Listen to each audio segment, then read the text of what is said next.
मैं screen share करती हूँ। इसका थोड़ा सा पोर्शन रह गया है तो वो हम कंप्लीट कर लेते हैं एक बार, फिर उसके बाद हम जाते हैं क्वेश्चन आंसर पर।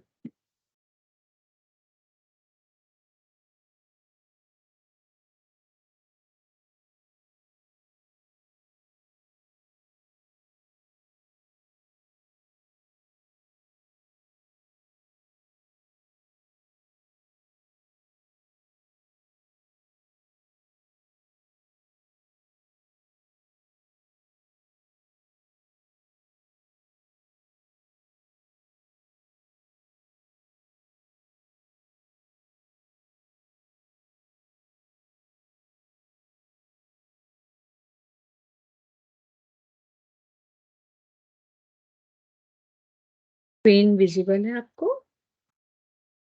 कोई भी एक थम्स अप करके मुझे बता दे। सो अभी तक हमने क्या क्या पढ़ा था? नर्वस सिस्टम हम पढ़ रहे थे। नर्वस सिस्टम में कितने पार्ट होते हैं? 3 पार्ट होते हैं। ठीक है, एक होता है सेंट्रल नर्वस सिस्टम, दूसरा होता है पेरिफेरल नर्वस सिस्टम और तीसरा होता है ऑटोनॉमिक नर्वस सिस्टम। तो हमने ये सबसे पहले इसका सेंट्रल नर्वस सिस्टम देखा था, जो कि हमारे नर्वस सिस्टम का मेन पार्ट होता है। थोड़ा सा मैं रिवाइज कर दे रही हूँ जिससे आप लोगों को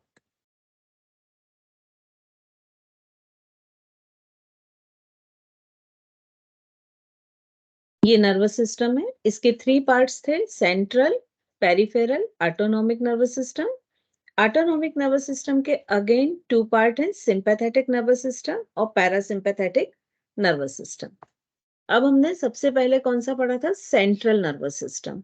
तो जो सेंट्रल नर्वस सिस्टम है वो किस किस से मिलके बना है? ब्रेन और स्पाइनल कार्ड से। और ये जो सेंट्रल नर्वस सिस्टम है यही हमारी बॉडी का मेन नर्वस सिस्टम है, जो मेजर है, जो सबसे अधिक काम करता है और जिस पर हमारी लाइफ के जितने भी एक्शन होते हैं, रिएक्शन होते हैं, सभी कुछ डिपेंडेंट होते हैं। तो इसमें सबसे फर्स्ट था ब्रेन। ब्रेन क्या होता है? ब्रेन हमारे स्कल के अंदर होता है और एक ऐसे मुट्ठी नुमा इस टाइप का पोर्शन होता है जो ऊपर से पूरा स्कल, है ना, जैसे हड्डियों से सुरक्षित होता है, जिसको हम कौन सी हड्डियां बोलते हैं? क्रेनियम बोन बोलते हैं।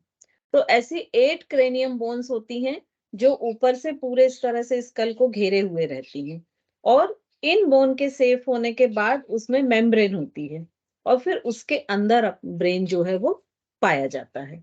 तो हमारा नर्वस सिस्टम जो है वो कैसे बना था? ब्रेन और स्पाइनल कार्ड। स्पाइनल कार्ड क्या होती है? स्पाइनल कार्ड को हिंदी में मेरू रज्जू बोलते हैं।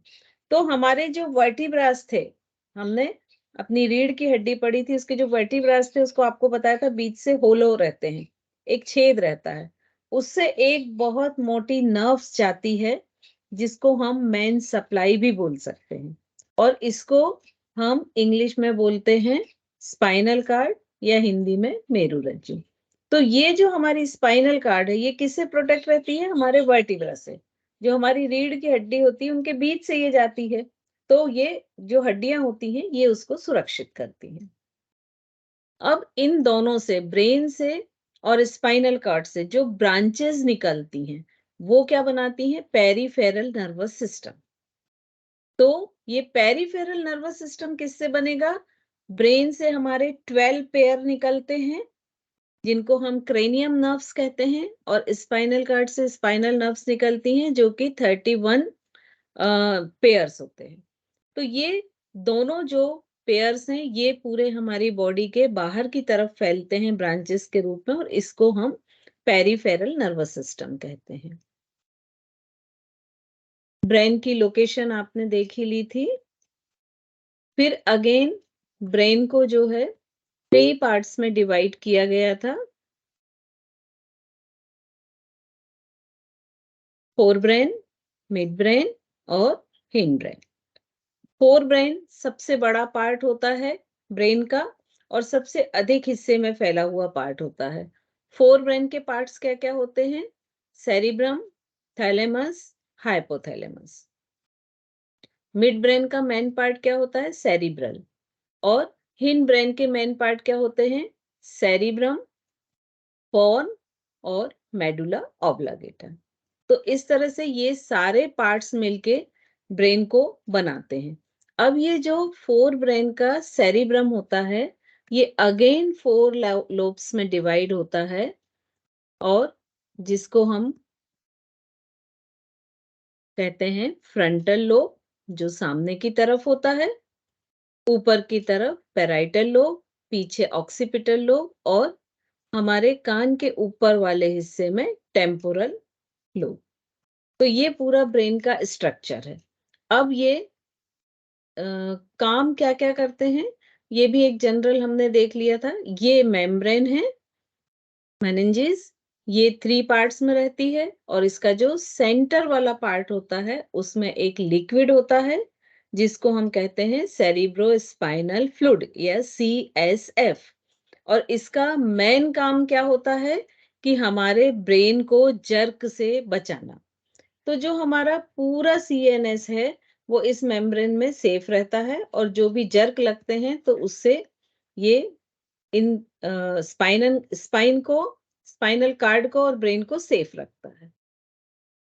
ये CSF या सेरिब्रोस्पाइनल फ्लूइड का क्या क्या चीजें इसमें होती हैं, सॉलिड में क्या होता है, वाटर में क्या होता है, ये पूरा है, फंक्शन है। फिर इसकी जो बीमारी होती है वो मेनिंजाइटिस होती है, वो उसमें स्वेलिंग आ जाती है, इन्फेक्शन हो जाता है इस मेम्ब्रेन में किसी भी तरह का, तो उसको मेनिंजाइटिस कहते हैं।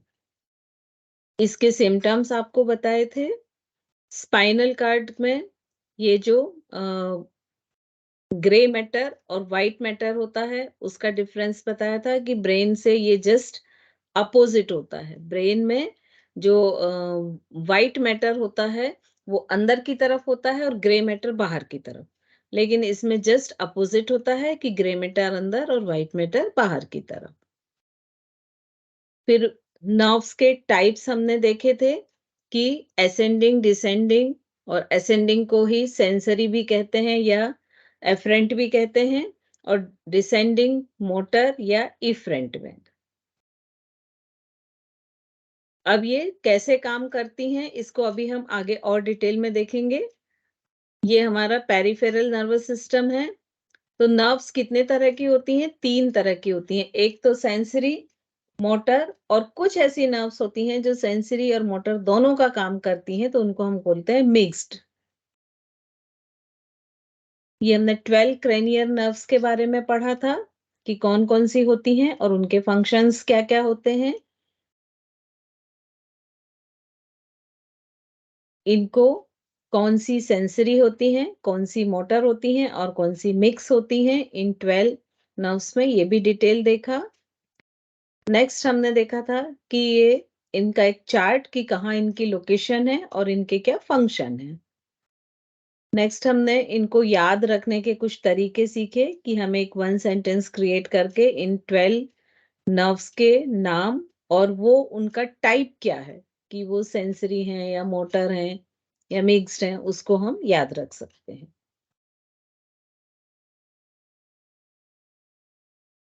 नेक्स्ट हमने स्पाइन नर्व देखी। स्पाइन नर्व जो 31 पेयर होती हैं उसमें 8 पेयर होता है सर्वाइकल स्पाइन नर्व का, 12 पेयर होते हैं थोरेसिक स्पाइनल नर्व, 5 पेयर होते हैं लंबर स्पाइनल नर्व, और 5 पेयर होते हैं सैक्रल स्पाइनल नर्व, और 1 होता है कॉक्सिजियल या कॉक्सी स्पाइनल नर्व। ये किस तरह से आगे जाके हाथ और पैर में जाती हैं और एक कई जगह पर ये एक नेटवर्क बनाती हैं और एक नर्व्स का गुच्छा जैसा बना लेती हैं, उनको हम क्या कहते हैं ये हमने देखे, और उनकी सिचुएशंस कहाँ रहती है। तो ये जो नेटवर्क बनाती हैं या नर्व्स का एक गुच्छा बना लेती हैं तंत्रिकाओं का, उसको हम क्या कहते हैं? फ्लेक्सेस। तो ये हमारी बॉडी में 5 फ्लेक्सेस पाए जाते हैं ह्यूमन बॉडी में। एक तो जो फर्स्ट 4 सर्वाइकल मिलके बनाती है उसको हम सर्वाइकल फ्लेक्सस कहते हैं। फिर T5 से लेके T1 तक जो फ्लैक्स बनता है वो ब्रैंकियल फ्लैक्स होता है।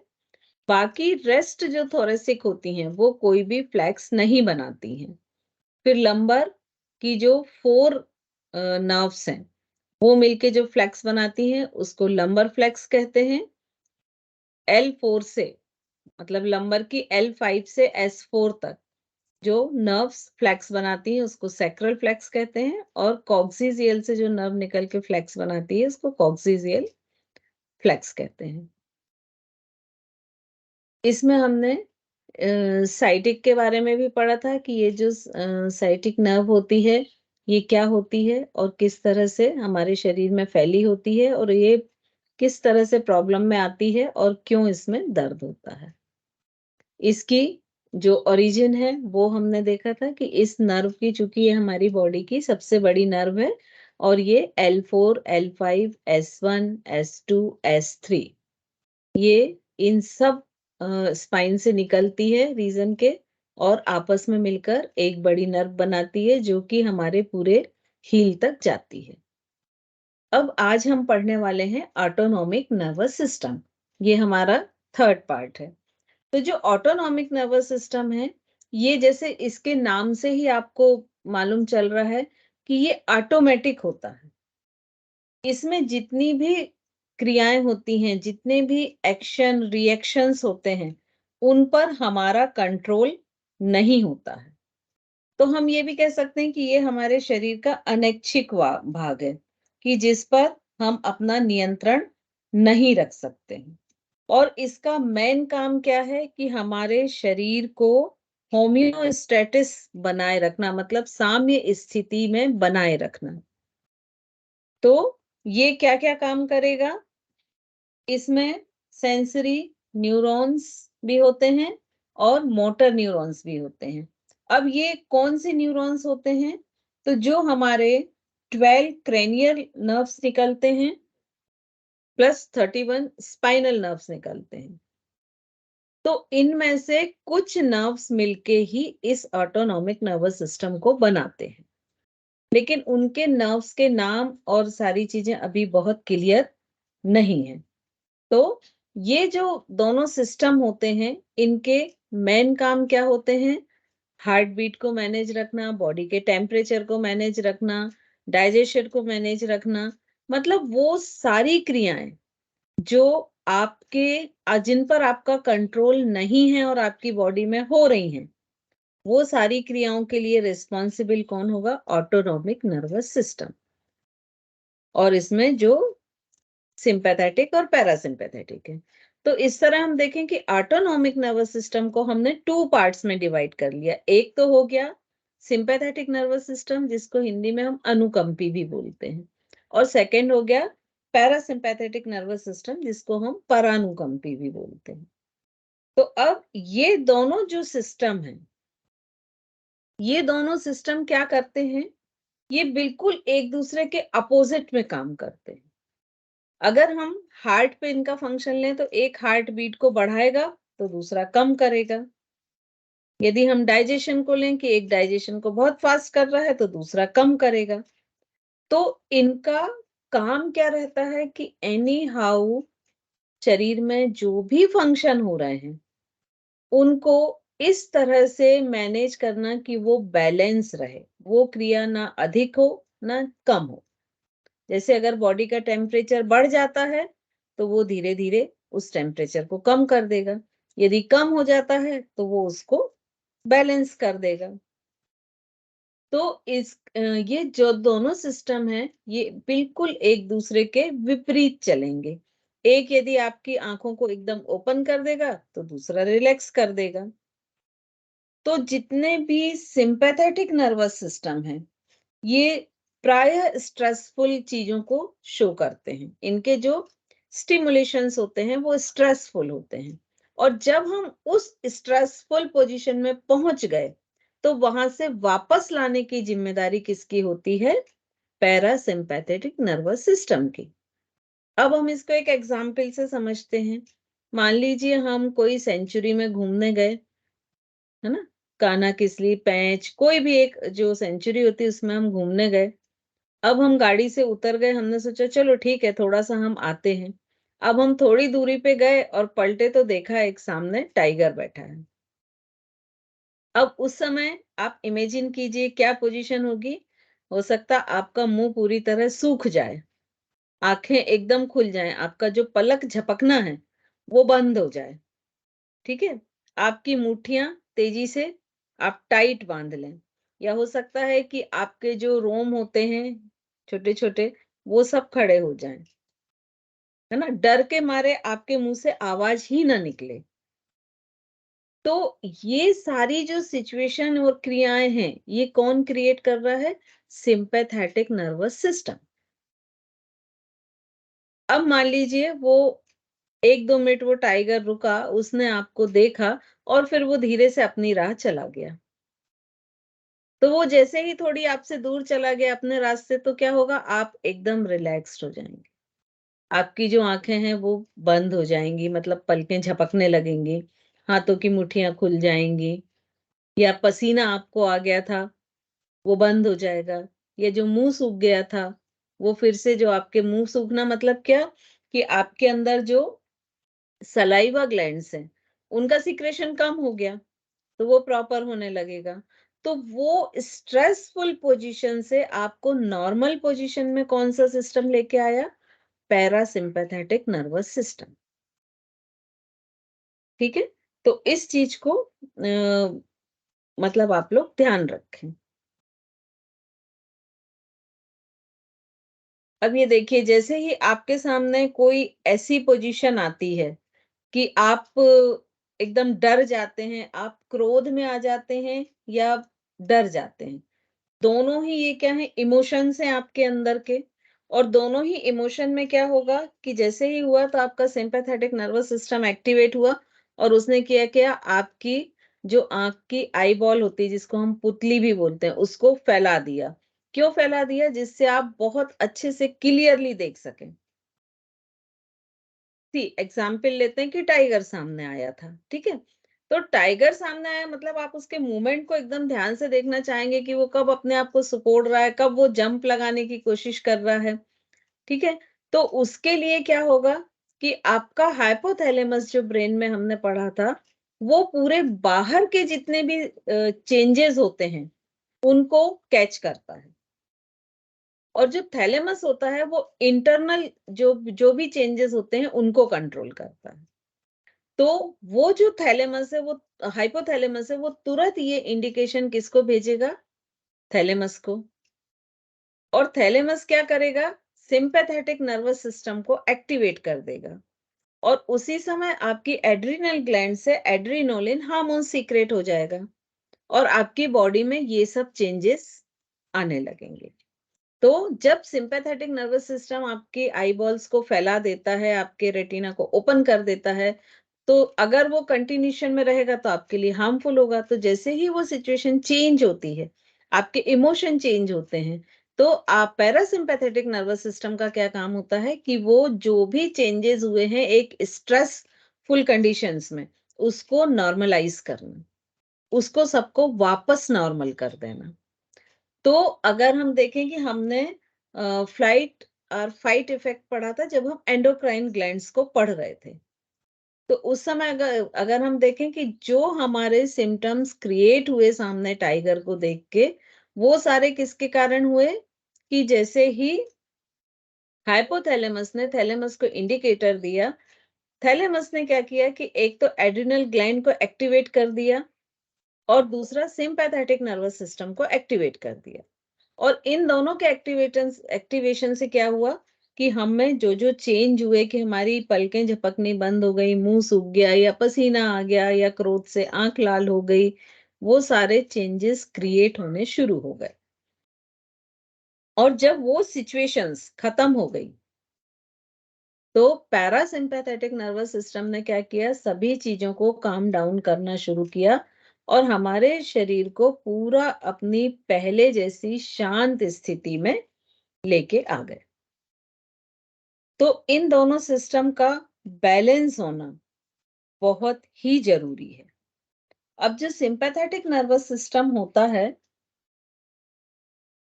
सिंपैथेटिक नर्वस सिस्टम जैसे आपको पता है कि हर चीज को अप करता है, बढ़ाता है। और वहीं जो पैरासिम्पैथेटिक नर्वस सिस्टम होता है कि वो जैसे ही वो क्रिटिकल पोजीशंस खत्म होती हैं, तो हर चीज को डाउन रेगुलाइज करता है।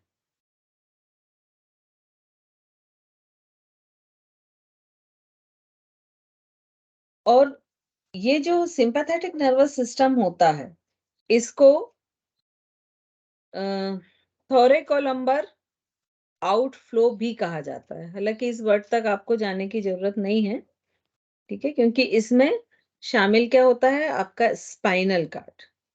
और स्पाइनल कार्ड ही रिस्पॉन्सिबल होता है कि जो सारे ये आपके शरीर में चेंजेस आते हैं।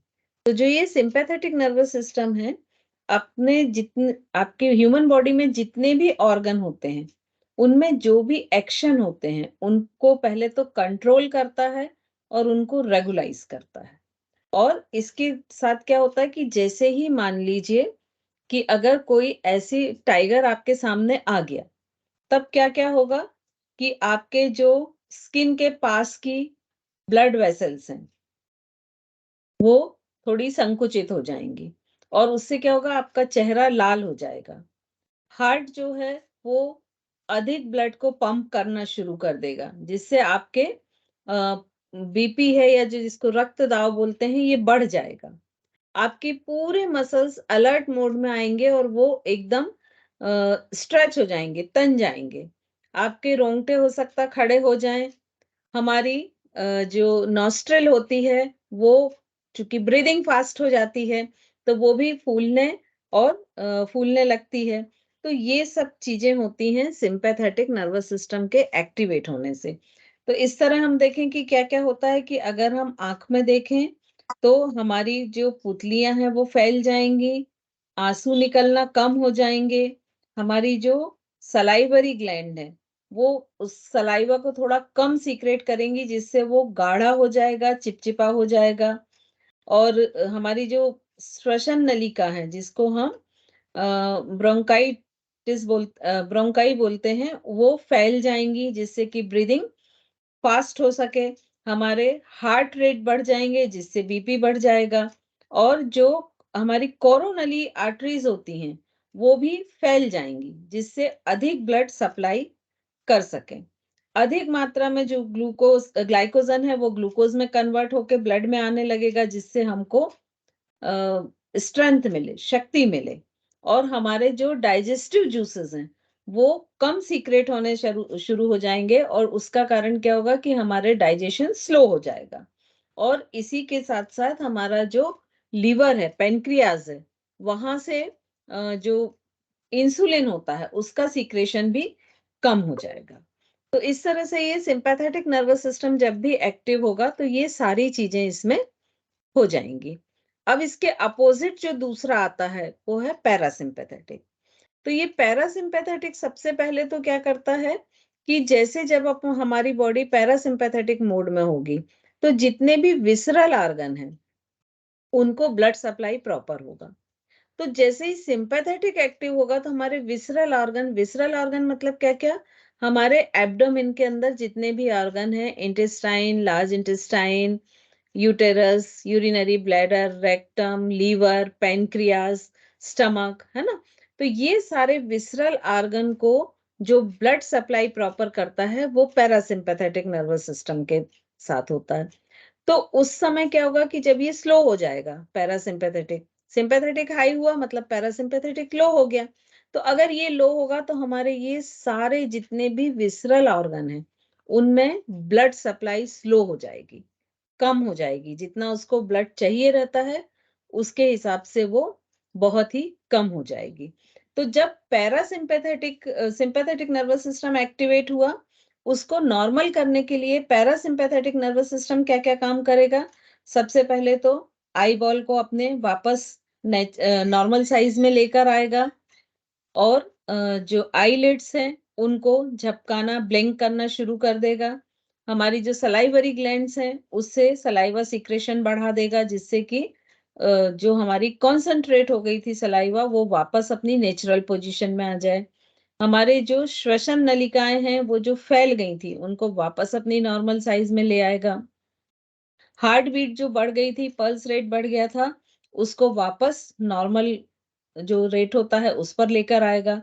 और जब उनको नॉर्मल लाएगा तो जो कोरोनरी आर्टरीज भी फैल गई थी जिससे अधिक ब्लड जा सके, उनको वापस अपनी नॉर्मल साइज में लेकर आएगा।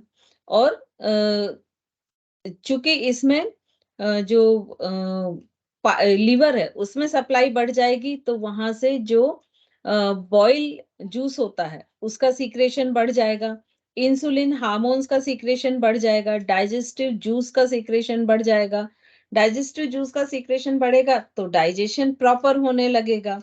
और हमारे इंटेस्टाइन में क्या होता है कि जब हमारा सिंपैथेटिक मोड में हम होते हैं तो उसमें एक जो इंटेस्टाइन में कॉन्ट्रैक्शन और पेरिस्टालिसिस होता है, मतलब एक बार वो सिकुड़ता है एक बार फैलता है, जिससे उसके अंदर जो खाना है वो आगे की तरफ बढ़ता जाता है।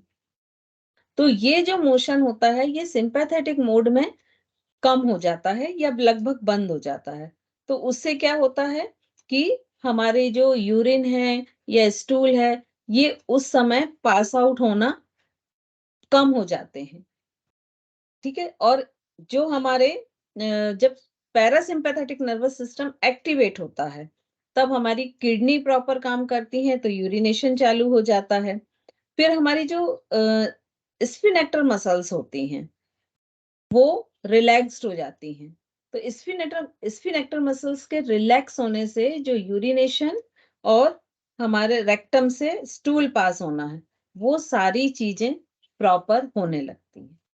तो इस तरह से ये सिंपैथेटिक और पैरासिम्पैथेटिक नर्वस सिस्टम जो है ये हमारी बॉडी में काम करता है। तो इन शॉर्ट अगर हम देखें तो ये दोनों जो हैं किससे मिलके बने हैं, जो 12 क्रेनियल नर्व हैं और 31 जो स्पाइनल नर्व हैं, उनमें से कुछ नर्व, सभी नहीं, कुछ नर्व मिलके ये दोनों सिस्टम को बनाती हैं।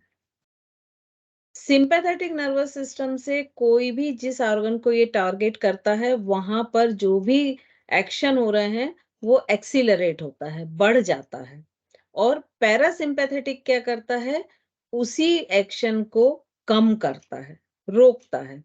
और ये दोनों बैलेंस अपने आप को करके हमारी बॉडी को होमोस्टेसिस स्थिति में या सम स्थिति में बना के रखते हैं।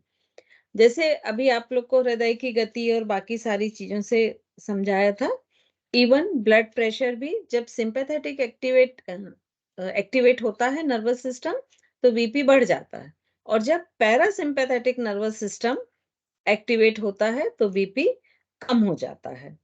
तो इस तरह से ये सिंपैथेटिक और पैरासिम्पैथेटिक नर्वस सिस्टम दोनों काम करते हैं।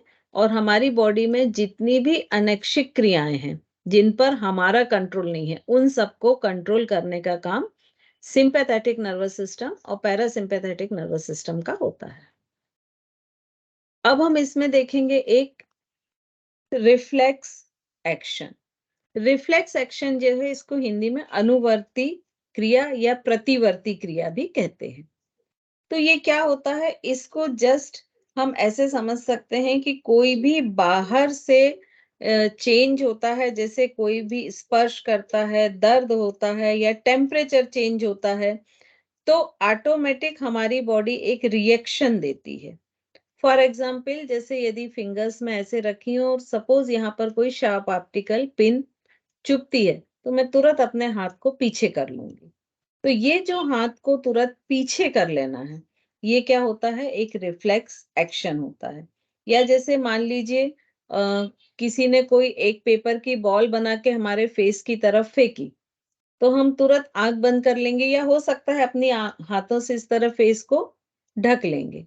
तो ये जो रिएक्शन हुआ एक्शन का, ये इसको हम कहते हैं प्रतिवर्ती क्रिया या रिफ्लेक्स एक्शन। जब हम जैसे चलते हैं, चलते चलते यदि मान लीजिए पैर में कोई कांटा चुभ गया तो हम तुरंत पैर को पीछे खींचते हैं और अपने कदम आगे बढ़ाने से रोक लेते हैं, पहले उसको देखते हैं, निकालते हैं, फिर आगे बढ़ते हैं। और कुछ जैसे अगर आपने जब कभी आप कोई ऐसे डॉक्टर के पास गए होंगे जो ये अर्थराइटिस वगैरह का एक्सपर्ट होते हैं, तो आपने देखा होगा कि जो घुटने के ऊपर एक पटेला, एक कटोरी जैसी होती है, उसको वो एक छोटी सी एक रबर की वो होती है, हथौड़ी टाइप की, उससे ऐसा नॉक करते हैं तो आपका पैर अपने आप हिलता है। तो उसका कारण क्या होता है कि जब वो लिगामेंट पर एक हल्का सा पुश करते हैं, तो जो क्वाड्रिसेप मसल्स होता है वो कॉन्ट्रैक्ट होता है, और कॉन्ट्रैक्ट होने के कारण हमारे पैर में मोशन होने लगता है। तो ये जो मोशन है, जो बोन मसल से रिलेटेड है, इनको हम कहते हैं सोमैटिक रिफ्लेक्स। ठीक है, मतलब जो भी हमारी स्केलेटन बोन मसल्स हैं, उनके कारण जो रिफ्लेक्स एक्शन होता है, उसको हम क्या कहेंगे? Somatic reflex. जो अभी हमने एक पैर का एग्जाम्पल लिया था। और दूसरा होता है विसरल रिफ्लेक्ट।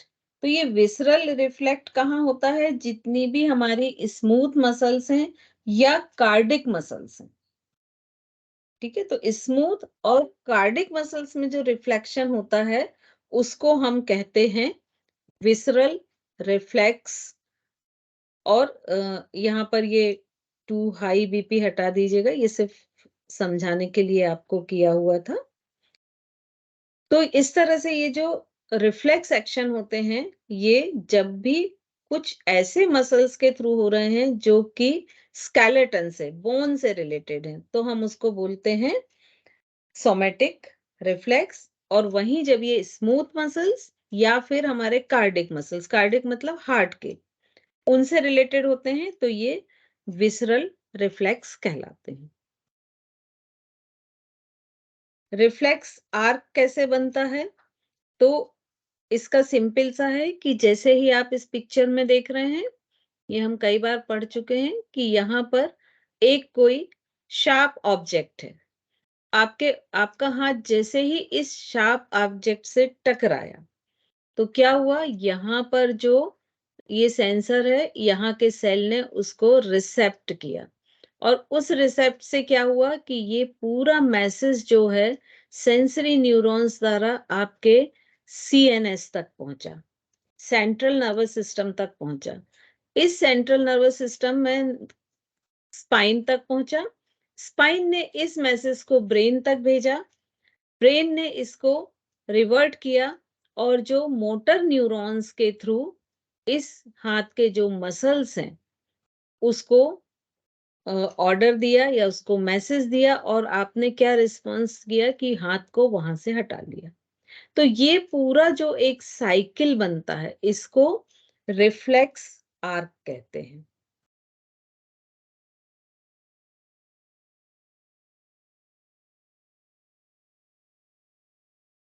ये कुछ बीमारियां हैं जो ब्रेन या स्पाइन या नर्वस सिस्टम से रिलेटेड हैं। इनमें मेन एक है पार्किंसन, फिर इसके बाद है अल्जाइमर, एपिलेप्सी और माइग्रेन। तो ये बीमारियों को हम कर लेंगे सारी।